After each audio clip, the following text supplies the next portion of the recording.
well. The pink glasses person is letting you know. Oh, are you actually recording now? Oh, okay. Cool.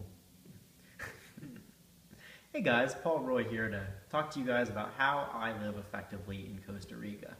You know, my friends, my family, random strangers, they all ask me how it is that I live down here.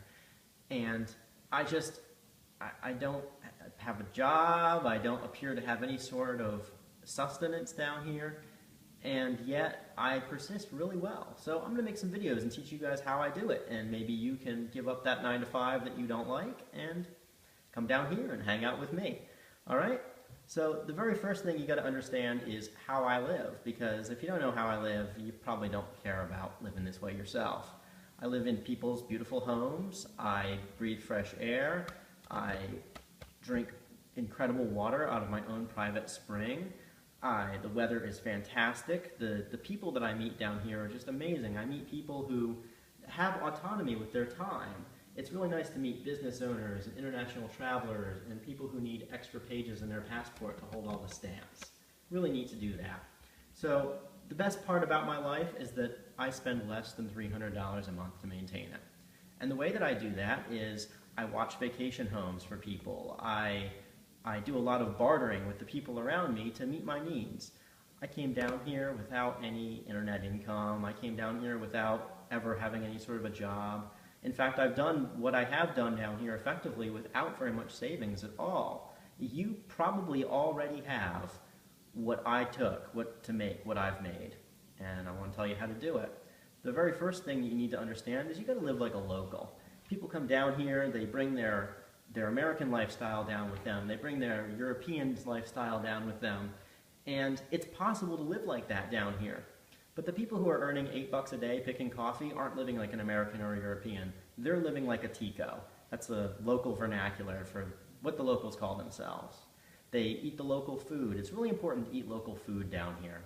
If you're eating Doritos or you're trying to buy processed food, not only is it really expensive, it's also imported, it's subject to tax, and it's not that great for you. It's so much easier to just eat the local produce. Best way to find local produce is just to walk into the local grocery store and see what they have a lot of. Chances are they're not going to have very much processed food, but they're going to have a ton of rice and beans. So maybe you don't know how to cook rice and beans. Let me introduce you to Google. Google is really, really good for learning how to cook rice and beans.